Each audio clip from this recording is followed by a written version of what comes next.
చూస్ country delight, live better. ఇప్పుడే country delight app ని download చేసుకోండి.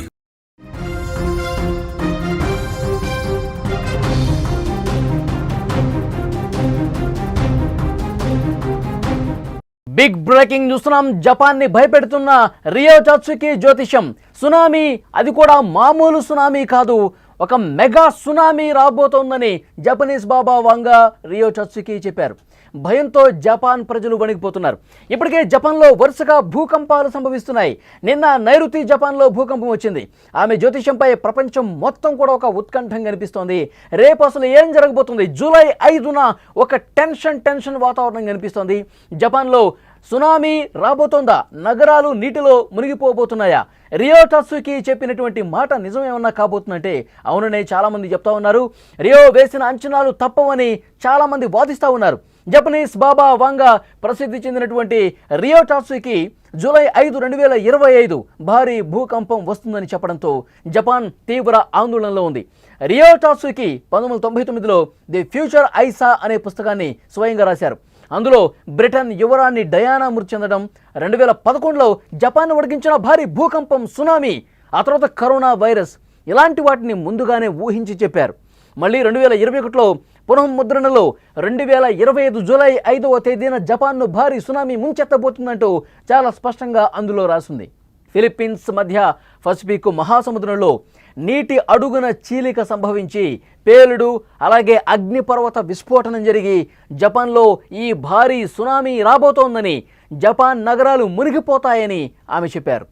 అంతేకాకుండా జపాన్లో ఏర్పడే ప్రళయం 2011లో ఈశాన్య జపాన్ను నాశనం చేసిన సునామీ కంటే ఇది చాలా భారీగా ఉంటుందని, జపాన్ దక్షిణ తీరంపై తీవ్ర ప్రభావం చూపుతుందంటూ అందులో చాలా స్పష్టంగా హెచ్చరిక చేసిన పరిస్థితుంది. 2019లో ప్రపంచాన్ని కుదిపేసిన కోవిడ్ సహా ఆ పుస్తకంలో ఆమె ఏవైతే జోస్యాలు చెప్పారో, అందులో ఏవైతే రాసున్నాయో అవి 100% జరిగినటువంటి పరిస్థితి ఉంది. అందుకే ఆమెను నమ్ముతున్నారు ప్రజలు. ప్రస్తుతం భయాందోళనకు, భయభ్రాంతులకు గురవుతున్నటువంటి పరిస్థితి ఉంది. విజువల్స్లో కూడా మనం స్పష్టంగా చూడొచ్చు. గతంలో జరిగినటువంటి భూకంపాల దాటికి వచ్చినటువంటి సునామీకి సంబంధించినటువంటి దృశ్యాలు కూడా చూస్తూ ఉన్నారు. రియో టాట్సుకి మాటలు విశ్వసిస్తూ భయం భ్రాంతులకు గురవుతున్నారు. ఆమె చెప్పినవి నిజమే అన్నట్టుగా ఇప్పటికే జపాన్లో వరుస భూకంపాలు వస్తున్నాయి. గత 2 వారాలుగా దక్షిణ జపాన్లోని టొకారా దీవుల్లో 900కు పైగా భూకంపాలు నమోదు కావడంతో మరింత ఆందోళన నమోదైంది. తాజాగా గురువారం నైరుతి జపాన్లో 5.5 తీవ్రతతో మరొకసారి భారీ భూకంపం రావడంతో అక్కడి ప్రజలు సురక్షిత ప్రాంతాలకు వెళ్ళిపోతున్నారు. సునామీ హెచ్చరికలు కూడా జారీ చేసిన పరిస్థితుంది. మరోవైపు టాట్సుకి అంచనాలకు బలాన్ని విశ్వసించే విధంగా పర్యాటకులు జపాన్కు వెళ్లేందుకు భయపడిపోతున్నారు. ఆ దేశానికి వెళ్లే విమాన బుకింగులు దాదాపు రద్దు చేసుకుంటున్నారు. జూన్ చివరిన, అలాగే జూలై తొలి వారాల్లో హాంకాంగ్ నుంచి జపాన్కు విమాన రిజర్వేషన్లు 83% పడిపోవడంతో ఆ దేశ పర్యాటక రంగానికి భారీగా నష్టం కూడా వచ్చింది. అయితే ప్రభుత్వం మాత్రం ఎలాంటి ఆధారాలు కూడా లేవు, ఎలాంటి వార్తలు మీరు నమ్మవద్దు అంటూ ఒకవైపు ప్రభుత్వం నుంచి, అధికారుల నుంచి వస్తున్నప్పుడు కూడా గతంలో కొన్ని నిజమైనవి కాబట్టి, గతంలో చాలా సందర్భాల్లో ఆ బుక్లో ఏవైతే రాసున్నాయో, ఏదైతే అంచనా వేశారో, ఏదైతే భవిష్యవాణి చెప్పినటువంటి పుస్తకం ఉందో అందులో కొన్ని జరిగినాయి కాబట్టి ఇది కూడా జరుగుతుంది. జపాన్లో ఒకవేళ భూకంపాలు తరచుగా వస్తూ ఉంటాయి. అతిపెద్ద భూకంపం వస్తే, అతిపెద్ద సునామీ ఒకవేళ వస్తే మా ప్రాణాలు నీటిలో కలిసిపోతాయి కదా అన్న ఒక ఆందోళన అక్కడ ప్రజలకు కనిపిస్తుంది. ఒకవైపు ప్రభుత్వం చెప్తున్నప్పటికీ అధికారులు దీన్ని కొట్టిపారేస్తున్నప్పుడు కూడా నమ్మేవాళ్ళు చాలామంది ఉన్నారు. ప్రపంచం మొత్తం ఇప్పుడు ఇదే ఉత్కంఠ కనిపిస్తోంది. బాబా వంగా రాసినటువంటి ఆ పుస్తకంలో జూలై 5 డిజాస్టర్ కాబోతోంది. జూలై 5న ఒక భారీ సునామీ, అగ్నిపర్వతం విస్ఫోటనం కాబోతుంది. ఫిలిప్పీన్స్, ముఖ్యంగా మధ్య పసిఫిక్ మహాసముద్రంలో నీటి అడుగు భాగాన అతిపెద్ద పేలుడు రాబోతోంది. అతిపెద్ద మహా విస్ఫోటనం జరగబోతోంది. దాని ధాటికి పెద్ద ఎత్తున భూకంపము, దానితో పాటు ఒక భారీ సునామీ రాబోతోంది. జపాన్ని కమ్మేయబోతోంది. జపాన్లో ఉన్నటువంటి ప్రధాన నగరాలు నీటి అడుగుకు వెళ్ళిపోబోతున్నాయి అంటూ పెద్ద ఎత్తున ఒక ప్రచారం జరుగుతున్నటువంటి పరిస్థితి కనిపిస్తుంది. జపాన్లో ముఖ్యంగా టొకారా దీవుల్లో ఏదైతే జూలై 5న భారీ సునామీ రాబోతుందని చెప్పి పుస్తకంలో రాసి ఉంది, దాన్ని నిజం చేసే దాంట్లో భాగంగా గత 2 వారాల్లో జపాన్లో పరిస్థితి ఏంటి, వాస్తవ పరిస్థితులు ఏంటి అంటే 900 సార్లు చిన్న చిన్న భూకంపాలు వచ్చినాయి. జూలై 5 కంటే ముందు 2 వారాల ముందు 900 సార్లు భూమి కదిలింది అంటే అక్కడి స్థానికులు చాలా భయంతో కాలం గడుపుతున్నారు. ముఖ్యంగా టొకారా దీవుల్లో అక్కడ స్థానికంగా ఉన్నటువంటి ప్రజల్ని మొత్తం కూడా వాళ్ళందరినీ బయట ప్రాంతాలకు సురక్షిత ప్రాంతాలకు వెళ్ళిపోవాలని చెప్తున్నారు. టొకారా దీవుల్లో జనం చాలా తక్కువ ఉంటారు, కొద్దిగా ఊరట కలిగించే విషయం. కానీ ఈ టొకారా దీవుల్లోనే ఈ భూ ప్రకంపనలు పరిమితమవుతాయా, లేదంటే ఏదైతే మధ్య పసిఫిక్ మహాసముద్రం నీటి అడుగున అతిపెద్ద విస్ఫోటనం అని ఆ పుస్తకంలో రాసి ఉన్నట్టుగా, రియో టాట్సుకి చెప్పినట్టుగా, బాబా వంగా చెప్పినట్టుగా అది జరిగితే గనక అతిపెద్ద ప్రళయం జపాన్ని ముంచెత్తబోతుందని చెప్పి పెద్ద ఎత్తున ప్రచారం ఏదైతే జరుగుతుందో. ఎందుకంటే గతంలో ఏవైతే ఆ పుస్తకంలో రాసి ఉన్నవో చాలా వరకు జరిగిన పరిస్థితి. అందుకే అంత ఆందోళన, అంత భయం కనిపిస్తుంది. ప్రిన్సెస్ డయానా మృతి కావచ్చు, లేదంటే కరోనా వచ్చి ఒక అతిపెద్ద విపత్తు సంభవిస్తుందని చెప్పి అందులో కరోనా కూడా సంబంధించి రాసి ఉండటం, దాంతోపాటు మరికొన్ని విషయాలు కూడా అందులో పొందుపరిచి ఉన్నాయి. 2011 భూకంపం కూడా, సునామీ కూడా అందులో రాస్తుంది. ఇవన్నీ జరిగాయి కాబట్టి ఇప్పుడు జూలై 5న అతిపెద్ద సునామీ జపాన్ని ముంచెత్తబోతుందని రాసి ఉన్నారు. కాబట్టి అసలు అక్కడికి వెళ్ళకపోవటమే బెటర్, అక్కడ ఉన్నవాళ్ళు సురక్షిత ప్రాంతాలకు వెళ్ళటమే బెటర్. ఇదే చర్చ జరుగుతుంది.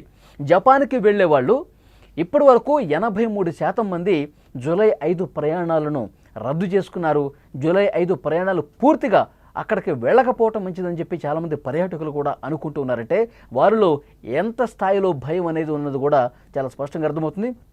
గతంలో ఉన్నటువంటి విజువల్స్ మనం చూస్తున్నాం. భూకంపం వచ్చినప్పుడు, సునామీ వచ్చినప్పుడు అక్కడి పరిస్థితులు, నగరాలు ఇళ్ళు మునిగిపోయి అసలు ఇళ్ళు పూర్తిగా కొన్ని మీటర్ల అడుక్కి వెళ్ళిపోయినాయి. అంటే ఎంత పెద్ద స్థాయిలో ఒక వరద ఉధృతి, అక్కడ సునామీ ఏ విధంగా వచ్చేస్తుందో చాలా స్పష్టంగా విజువల్స్ చూస్తున్నాం. గతం తాలూకు విజువల్స్ మీరు చూస్తూ ఉన్నారు. సునామీ వస్తే ఎంత భయానకంగా ఉంటుందో, ఎంత భయంకరంగా ఉంటుందో. నగరాల లోపలికి సముద్రం కమ్మేసుకుంటూ వెళ్ళిపోతుంది. ముందుగా భూకంపం వస్తుంది. భూకంపం వచ్చినటువంటి దృశ్యాలు మీరు చూస్తున్నారు, గతం తాలూకు దృశ్యాలు. భూకంపం వస్తే మొత్తం ఏ విధంగా ఊగిపోతాయో, అక్కడ ఇళ్ళు కావచ్చు, కార్లు కావచ్చు, కరెంటు స్తంభాలు కావచ్చు, అన్నీ కూడా ఏ విధంగా ఊగిపోతున్నాయో మనం చూస్తున్నాం. ఒక భారీ భూకంపం తర్వాత వాతావరణం ఒక్కసారిగా కామైపోతుంది, ఒక్కసారిగా నిశ్శబ్దం ఆవరిస్తుంది. కొన్ని నిమిషాలలోనే భూకంపం తర్వాత కొన్ని నిమిషాలు గ్యాప్ ఇచ్చిన తర్వాత అంతా నిశ్శబ్దంగా ఉన్న సమయంలో ఒక్కసారిగా పెద్ద ఎత్తున అలలతో సముద్రం నగరాల్లోకి చొచ్చుకొచ్చేస్తుంది. పెద్ద పెద్ద అలలతో జనాల మీదకి, నగరాల మీదకి వచ్చేసినటువంటి సందర్భాలు ఉన్నాయి. అలాంటి అతిపెద్ద సునామీ, ఒక మెగా సునామీ కనుక జపాన్ని ముంచెత్తితే మాత్రం బాబా వంగా ఏదైతే జ్యోతిష్యం ఉందో, బాబా వంగా రాసినటువంటి ఆ పుస్తకం ఉందో దాని మీద మరింత నమ్మకం పెరిగే అవకాశం చాలా స్పష్టంగా కనిపిస్తుంది. అందరికి కూడా ఇప్పుడు జూలై 5వ తారీఖు ఏం జరగబోతుందని ఒక టెన్షన్ అయితే ప్రపంచవ్యాప్తంగా ఆ టెన్షను, ఆ ఉత్కంఠత కనిపిస్తోంది. ప్రజలు ఎంత బలంగా నమ్ముతున్నారంటే వాళ్ళ ప్రయాణాలను కూడా పూర్తిగా రద్దు చేసుకున్నారు. అక్కడ ఆల్రెడీ నివసిస్తున్న వాళ్ళు చాలా దూరంగా వెళుతున్నారు. ప్రభుత్వం ఒకవైపు చెప్తున్నప్పటికీ కూడా అధికార యంత్రాంగం అక్కడ ఒకవైపు ఏర్పాట్లు చేస్తూ ఉన్నారు సురక్షిత ప్రాంతాలకు తరలించింది. ఎందుకంటే ఇప్పటికే అక్కడ 900 సార్లు చిన్న భూ ప్రకంపనలు వచ్చాయి కాబట్టి ప్రభుత్వం తీసుకోవాల్సిన జాగ్రత్తలు తీసుకున్నారు. కానీ ఏదైతే పుస్తకంలో రాసిందో, బాబా వంగా చెప్పిందో జూలై 5వ తారీఖు ఒక మెగా సునామీ అని చెప్పి చెప్తా ఉన్నారు. నగరాలు ఈ సునామీ ముంచేసి అల్లకల్లోలం జరుగుతుంది. సగం జపాన్ సర్వనాశనం కాబోతున్నట్టు ఏదైతే రాసి ఉందో అది జరగటానికి అవకాశమే లేదని చెప్పి అధికారులు కావచ్చు, ప్రభుత్వం కావచ్చు, కొంతమంది శాస్త్రవేత్తలు కూడా కొట్టిపారేస్తున్నటువంటి పరిస్థితి. ఒకవేళ నిజమైతే, నిజంగా ముందస్తు జాగ్రత్త చర్యలు తీసుకోకుండా వాటిని కొట్టిపడేసి ఉంటే గనక, అది ఒకవేళ నిజమైతే, ఒకవేళ అంటూ చాలా స్పష్టంగా అక్కడ ఉన్న ప్రజానీకం చెప్తున్నారు. నిజమైతే ఏంటి పరిస్థితి? మేము ప్రాణాలు కోల్పోవాలా? అక్కడ నీటిలోనే మేము సమాధి కావాలా? అంటూ చాలామంది జపాన్కి దూరంగా, తమ నివాస ప్రాంతాలకు దూరంగా వెళ్ళి బతుకుతున్నటువంటి పరిస్థితి. ఇప్పుడు బాబా వంగా చెప్పినటువంటి జోస్యం మీదే పెద్ద ఎత్తున చర్చ జరుగుతుంది. జూలై 5వ తారీఖు భారీ సునామీ ఏమైనా రాబోతుందా? నగరాలు నీటిలో పూర్తిగా మునిగిపోయే అవకాశం ఉందా? రియో టాట్సుకి చెప్పిన మాట నిజం ఎంతవరకు అవుతుంది? దీని మీదే అంచనాలు చేస్తూ ఉన్నారు. రియో వేసే అంచనాలు తప్పని వాదించేవాళ్ళు కొంతమంది, లేదు జరిగి తీరుతుంది, పెద్ద ప్రమాదం రాబోతోంది, 5వ తారీఖు అతిపెద్ద భూకంపం కూడా రాబోతున్నట్టు నమ్మే వాళ్ళ సంఖ్య కూడా ఉంది. రియో టాట్సుకి 1999లో ది ఫ్యూచర్ ఐస్ అనే ఒక పుస్తకాన్ని రాశారు. ది ఫ్యూచర్ ఐసా అనే పుస్తకంలో చాలా స్పష్టంగా అందులో రాసింది. బ్రిటన్ యువరాణి డయానా మృతి కూడా అందులోనే రాసింది. 2011లో జపాన్ భూకంపం వస్తుందని అందులో రాసింది. సునామీ పెద్ద ఎత్తున రాబోతుందని అందులో రాసింది. కరోనా వైరస్ కూడా ముందుగా ఊహించి రాశారు. మరి ఇవన్నీ జరిగాయి కదా. ఇవన్నీ జరిగాయంటే మరి 2025 జూలై 5 అని రాసింది కదా, అతిపెద్ద డిజాస్టర్ సునామీ అని రాసింది కదా. మరి ఇది ఒకవేళ జరిగితే ఏంటి మా పరిస్థితి అనే ఒక భయం, ఒక ఆందోళన విపరీతంగా కనిపిస్తుంది. దానికి తగ్గట్టుగా ఈ 2 వారాల్లో చిన్న చిన్న భూ ప్రకంపనలు 900 వచ్చాయి. 1, 2 కాదు, 100 కూడా కాదు, 900 చిన్నపాటి భూకంపాలు టొకారా దీవుల్లో వచ్చాయంటే జపాన్లో ఏదో జరుగుతుంది, సముద్ర భూగర్భంలో ఏదో అలజడి రేగుతోంది. ఇది సునామీ వైపు దారి తీస్తుందా, బాబా వంగా చెప్పింది నిజం కాబోతోందా, ఇలాంటి భయం అనేది చాలా మందిలో కనిపిస్తుంది. ఫిలిప్పీన్స్ మధ్య పసిఫిక్ మహాసముద్రంలో నీటి అడుగున చీలిక సంభవించి పేలుడు జరగబోతోంది. నీటి అడుగు భాగంలో ఉన్నటువంటి అగ్నిపర్వత విస్ఫోటనం జరిగి పెద్ద ఎత్తున జపాన్ని ముంచెత్తబోతుందని చెప్పి చర్చ నడుస్తున్నటువంటి సమయంలో ప్రపంచం మొత్తం కూడా చాలా ఉత్కంఠగా జపాన్లో ఏం జరగబోతుందని చెప్పి 2 కళ్ళు అప్పగించి చూస్తున్న పరిస్థితుంది. ఏమీ జరగకపోతే అంతా ప్రశాంతం, అందరూ ఊపిరి పీల్చుకుంటారు. ఒకవేళ అతిపెద్ద భూకంపం వస్తే మాత్రం పరిస్థితులు చాలా భయంకరంగా ఉంటాయన్నది ఈ జోస్యాన్ని నమ్మిన వాళ్ళు చెప్తా ఉన్నారు.